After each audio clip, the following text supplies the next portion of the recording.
Welcome to Akhand Vidyashram, the first institute of impeccable wisdom. Kamadhenu, an auspicious Indian divine cow. My dharma, अखंडता, impeccable wisdom. My greatest discovery, अनमोल आविष्कार, दिव्यंक है और दिव्यंक divine design of nature है। कुदरत के हर खूबसूरत चीज़ को दिव्यंक से बनाया गया है।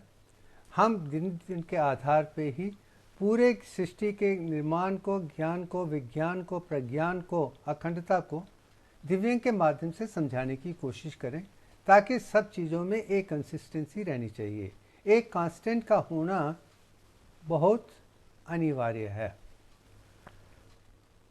फिलहाल हम सागर मंथन और समुद्र मंथन की बात कर रहे हैं, जो चर्निंग ऑफ प्राइमर्डियल ओशन है।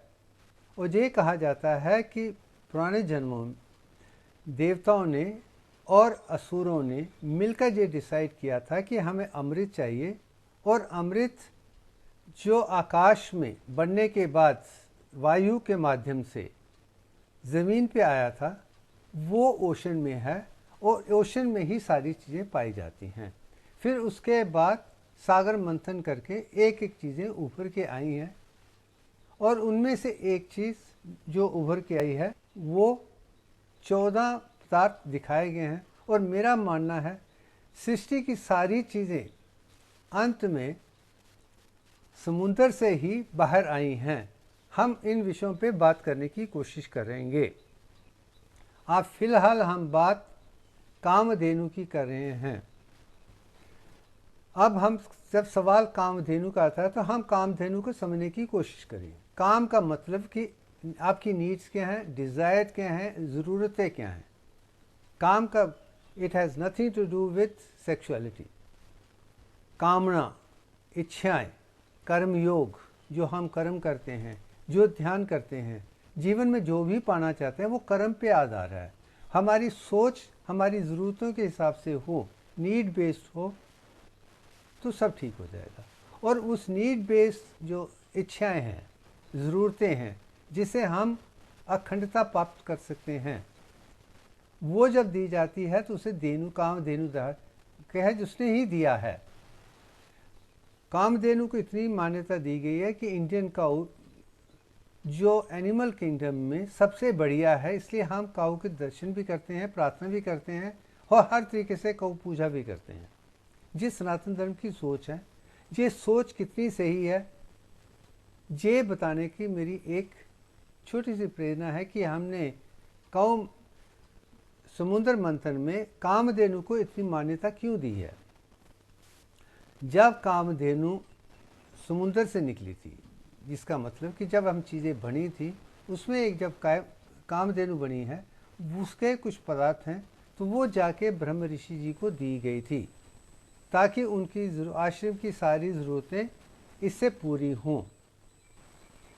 और सारी ज़रूरतें पूरी होके ब्रह्म ऋषि विशेष जी ब्रह्म ऋषि भी बन गए थे, और उनका ही अपना ही नाम था, वो ही गुरु की तरह माने गए हैं। पर अब उनकी खूबसूरती या मान्यता को देखकर क्षत्रिय महाराज महर्षि विश्वामित्र जी उनसे जेलस हो गए थे, उनसे घृणा करने लगे थे। उन्होंने जाके आश्रम को अटैक किया था कामधेनु को लेने के लिए, मगर कामधेनु ने सारे अटैकर्स को ख़त्म कर दिया, कुछ नहीं बचा था। अब ये कहानी जो है, जो पाई जाती है, जो हम सुनते हैं, इसके अलावा काफ़ी और कहानियाँ हैं। क्या ये कहानी सत्य है, माइथोलॉजिकल है, फिलोसफिकल है, या इसके पीछे स्पिरिचुअल साइंस जुड़ी हुई है, ये भी मेरी एक सोचने की विचारधारा है। मैं इतना जानता हूँ, कामधेनु एज काउ समुद्र से नहीं आई है, ये ज़मीन पे बनी है, उसके पदार्थ वहाँ से हैं। मगर जो भी है, हर चीज़ को का निर्माण समुद्र में ही हुआ है, गर्म पानी में ही हुआ है, तो हम उसे उसके साथ कनेक्ट कर रहे हैं। इसका ये मतलब नहीं उसको वहीं पे पैदा होना है। पैदा हुआ है या ना हुआ वो विषय नहीं है। हम ये जानना चाहते हैं कि जो सनातन धर्म की पुरानी कहानियाँ हैं, क्या वो कहानियों की तरह हैं, या उनके पीछे बहुत बड़ी साइंस है, जिसके आधार पे हम आज के साइंस के युग में, मैथमेटिक्स के युग में, फिजिक्स, केमिस्ट्री और मेडिकल साइंस के युग में भी वो ज्ञान दे पाएँ जो हमें अक्सर नहीं मिलता है। मगर मेरी कोशिश यही है कि जो भी ज्ञान हम पेश करें वो साइंटिफिक होना चाहिए। अगर अवेलेबल है तो ठीक है, मगर जो अवेलेबल नहीं है, जो मैं डाल रहा हूँ, उसमें भी एक खूबी हो जो साइंस के माध्यम से समझी जा सकती है। तो इस तरीके से हम अब थोड़ा आगे चलते। अब मेरा मानना है कि कामधेनु मीथेन गैस के बारे में है। अगर हम देखते हैं कि मीथेन गैस जो समुद्र से निकली है, तो हम मान सकते हैं कि समुद्र से जो मीथेन गैस है उसे ही कामधेनु कहा जाता है। अब इस एंगल को लेकर हम थोड़ा आगे बढ़ेंगे। From that angle, her cow dung में 61.8034% मीथेन है। ये एक विचारधारा मुझे लगी, मैं उसे समझने की कोशिश करके समझाने की कोशिश कर रहा हूँ। जो मीथेन गैस है जो काउ डंग से निकलती है, अगर इसे हम ऑक्सीडेटिव प्रोसेस से इस्तेमाल करते हैं, जैसे आप चूल्हे में देख सकते हैं, ये ऑक्सीडेटिव प्रोसेस है, तो इससे जो गैस बनती है वो हम फ्यूल की तरह इस्तेमाल कर सकते हैं। और भारत में युगों युगों से इसका इस्तेमाल किया जाता है। आज भी अगर गांव में चले जाएं, यह चीज़ें नहीं थी, गौ गोबर से ही ये बनाकर ही किया जाता है, आज भी किया जाता है। तो इससे एक तो साफ है, ऑक्सीडेटिव प्रोसेस से ऑक्सीजन के साथ काऊ डंग को जब जलाया जाता है तो वो फ्यूल बन जाता है। वो फ्यूल विशिष्ट के आश्रम में हो, जब मेरे घर में हो, या हर घर में हो, इस्तेमाल हो सकता है। ये पहला पॉइंट है।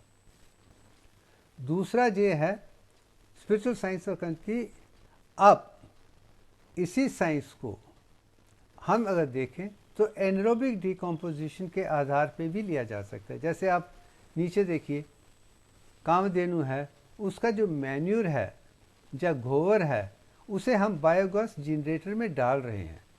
वो जाने के बाद एनरोबिक, जिसमें ऑक्सीजन का इस्तेमाल नहीं हो रहा है, कॉम्पोजिशन करने के, पानी के साथ मिलके कॉम्पोजिशन करने से उसमें से जो गैस बनती है वो इकट्ठी करके हम चूल्हे में इस्तेमाल कर रहे हैं। वो ऑक्सीडेटिव प्रोसेस है।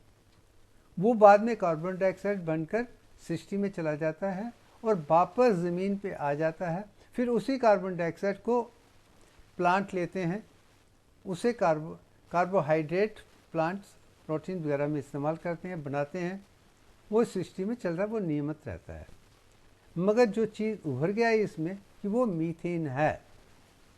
अगर मीथेन और ऑक्सीजन का जब हम जुल्म करते हैं, जो मैं कहने की कोशिश का ऑक्सीडेटिव प्रोसेस है, उससे ही कार्बन डाइऑक्साइड और वाटर बनता है। ये भी एक खूब साइंस है जिसमें गोबर से जो मीथेन बनी है वो ऑक्सीडेटिव प्रोसेस से कार्बन डाइऑक्साइड और पानी में इस्तेमाल होती है। वो सृष्टि के निर्माण के लिए अनिवार्य है, ज़रूरी है। यही चीज़ मैं दिखाने की कोशिश कर रहा हूँ। अब एनारोबिक फॉर्मेशन के जो फार्मूले हैं उसके एक और तरीके से हम देख सकते हैं। जैसे मैंने कहा कि सेमी कंटिन्यूस एरोबिक डाइजेस्टर जो नीचे डाला गया है, जिसमें काऊ डंग डाला जाता है, ये प्रोडक्शन की जाती है, तो उसमें मीथेन गैस की परसेंटेज साइंटिफिक रिसर्च के हिसाब से उन्होंने 57.3% to 3%, और मेरा मानना है कि जो आइडियल परसेंटेज जो है 61.8034 होनी चाहिए। क्योंकि हम कहीं ना कहीं साइंस में बायोगैस का इस्तेमाल करके एवरेज निकालने की कोशिश करते हैं। वो उस रिसर्च में 57.3 है, और मुझे पता है कि कुछ ऐसे होंगे जिसमें ज़्यादा भी होगी, मगर एवरेज मैं समझता हूँ कि 61.8034% होती है।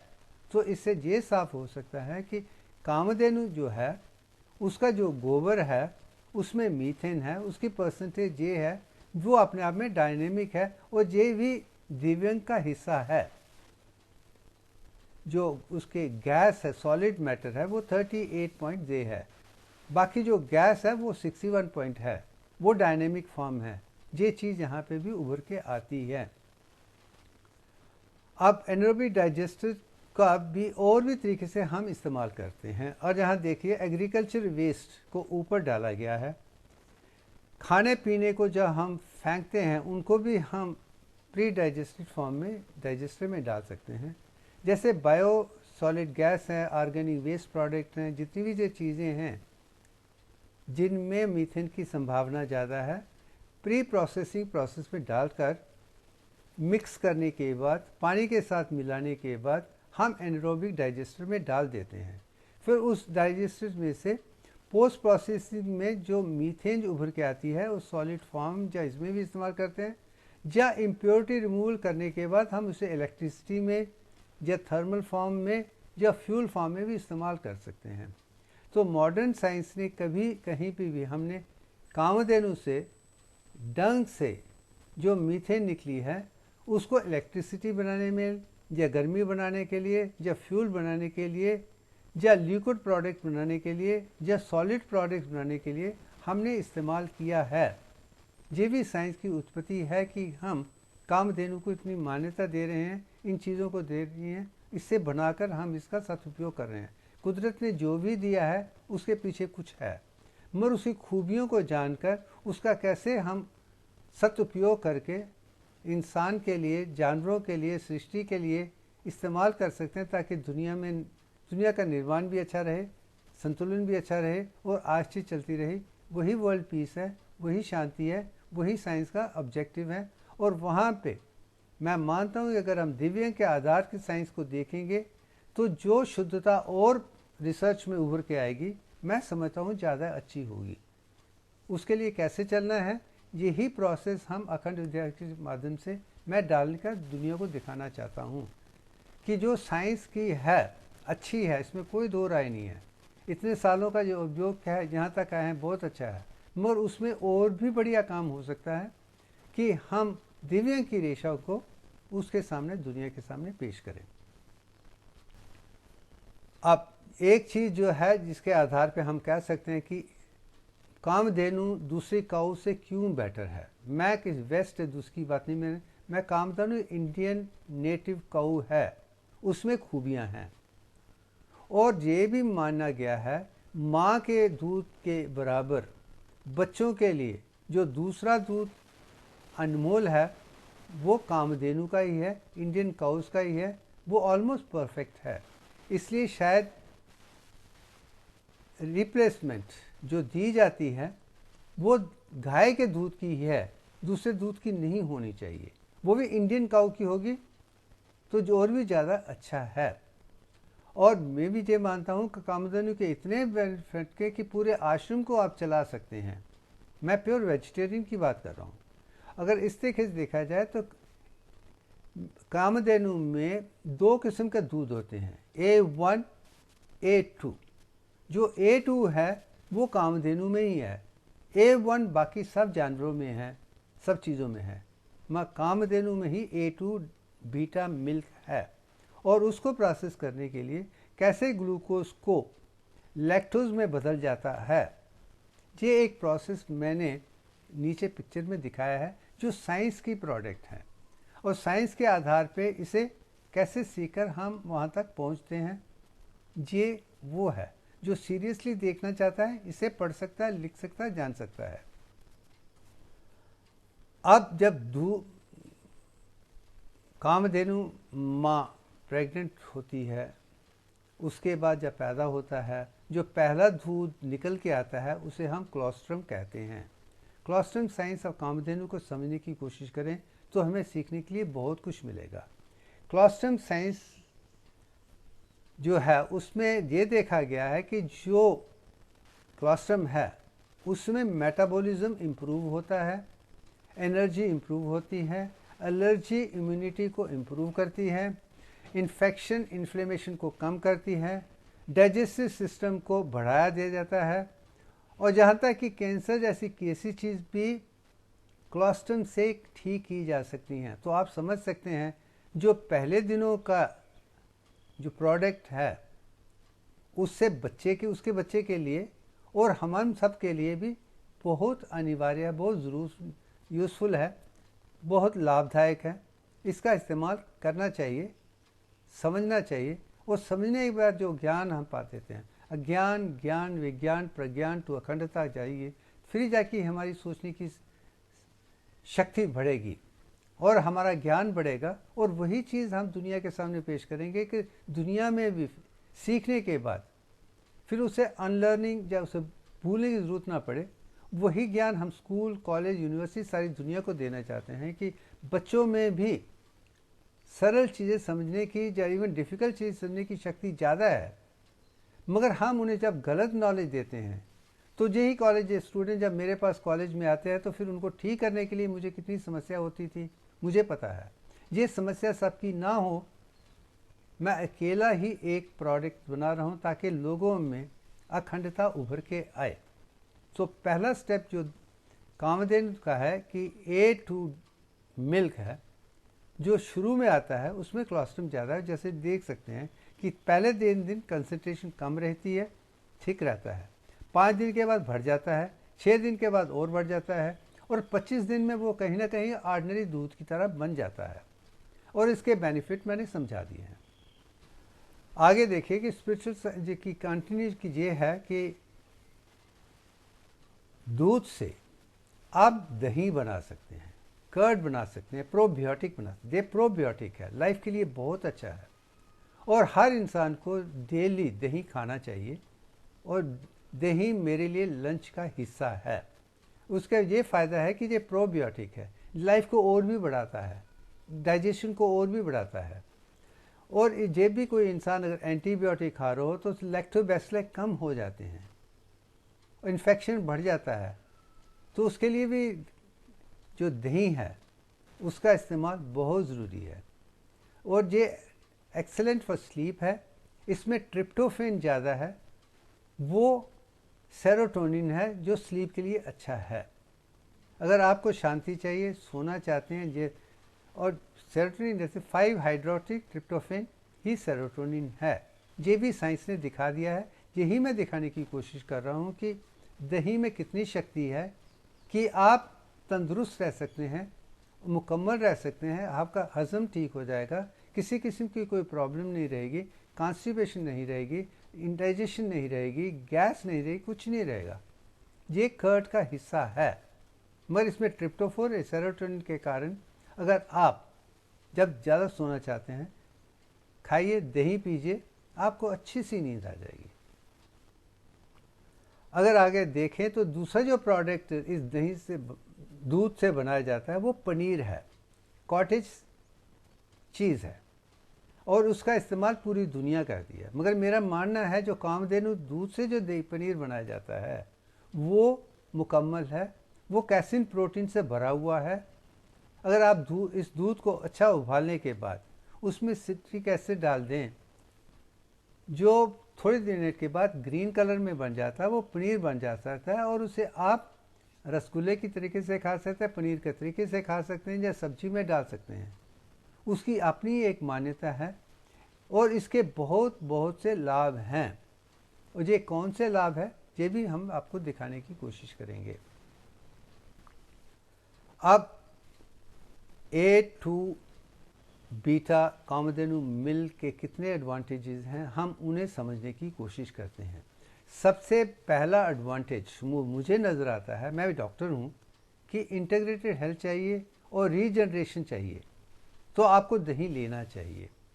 अगर आप दही को हिस्सा बना रहे हैं, अगर रोज़ है, मैं विश्वास कर सकता हूँ कि आपकी सेहत परफेक्ट रहेगी, फिज़िकली हेल्थी रहेंगे, इमोशनली स्टेबल रहेंगे, मेंटली पावरफुल रहेंगे, स्पिरिचुअली इंटीग्रेटेड रहेंगे, आपको किसी के साथ भी कोई भी समस्या नहीं होगी। अगर कोई चीज़ खराब भी है, A2 कामधेनु दूध का चाहे दही हो या पनीर हो या कोलेस्ट्रॉल हो या किसी भी फॉर्म में, चाय के फॉर्म में या दूध के फॉर्म में हम लेते हैं, उससे रीजनरेशन बड़ी होगी। तो अगला एडवांटेज जो बहुत मान्यता है कि आज के युग में हम बात कर रहे हैं लंबी उम्र की, एंटी एजिंग, तो मैं कह सकता हूँ you can prevent all the problems. हर किस्म की प्रॉब्लम आप कामधेनु दूध से कर सकते हैं, कंट्रोल एजिंग भी कर सकते हैं, एंटी एजिंग भी कर सकते हैं। ये भी एक बड़ी मान्यता है इसमें, और इससे आपके जो दांत हैं वो भी खूबसूरत बनेंगे, हड्डियां भी खूबसूरत होंगी। जो मसल्स में, ये खाने के बाद वेजिटेरियन वालों के लिए बहुत लाभदायक है, और आपको मसल्स भी अच्छे होंगे, फिजिकल बॉडी भी अच्छी होगी। इसलिए आपको नॉन वेजिटेरियन वो चीज़ लेने की कोई ज़रूरत नहीं है। मैं प्योर वेजिटेरियन हूँ, पूरा सात्विक हूँ, मगर मेरे जिस्म में इस 73 उम्र में भी ऐसी कोई कमी नहीं है जो किसी मस्कुलर खाने वाले में मुझसे बेटर हो। इससे मन भी शांत रहता है, ताकत भी ज़्यादा रहती है, इंटेलिजेंस बढ़ जाती है, आप कुदरत के साथ ज़्यादा जुड़ जाते हैं। इसलिए दूधाधारी हर चीज़ स्पिरिचुअलिटी, इंडियन स्पिरिचुअलिटी में ज़्यादा मानी जाती है कि इसे इस्तेमाल करेंगे आप कुदरत के साथ ज़्यादा अच्छे तरीके से जुड़ सकते हैं। और जो कामधेनु दूध का इस्तेमाल करता है, या दही का इस्तेमाल करता है, या पनीर का इस्तेमाल करता है, या किसी भी फॉर्म में इस्तेमाल करता है, उसमें फैटीग कम रहेगी, स्ट्रेस भी कम रहेगा, और जहाँ तक जो स्किन है उसका आरा भी दिन ब दिन बढ़ता जाएगा। और ख़ास करके ये एक चीज़ मैंने अपनी मदर के बड़ी बहन मासी से देखी थी कि वो पनीर का इस्तेमाल रेगुलरली करती थी, दही का इस्तेमाल करती थी। उनकी 70, 80, 90 साल की उम्र में भी स्किन ऐसी लगती थी कि जैसे वो छोटी सी बच्ची सी हो, शाइन, प्योर वाइट, फ्लेवरलेस। वो चीज़ मैंने देखी है, शायद इसके लिए मैं इस चीज़ को और भी मान्यता देता हूँ।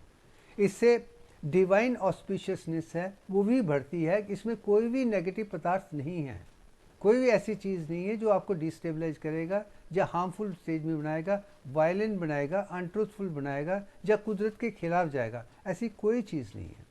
तो स्पिरिचुअल इंटीग्रेशन और कुदरत के साथ जुड़ने के लिए कामधेनु दूध बहुत बहुत लाभदायक है। और हर इंसान को ये एक चीज़ ध्यान रखनी है, अगर आपको लैक्टोज इंटॉलरेंस है तो then you should be careful. अगर किसी नहीं है तो आप इसका ठीक तरीके से मात्रा के अंदर बराबर इस्तेमाल करके कुदरत के साथ जुड़ सकते हैं। यही एक विषय। सो इन सब चीज़ों को ध्यान में रखते हुए मैंने गौ माता या कामधेनु माता से जितनी भी जुड़ी हुई चीज़ें, इससे कितने लाभ हैं, मीथेन से लेकर दूध तक, सारे के सारे महान हैं। मैं समझता हूँ कि यही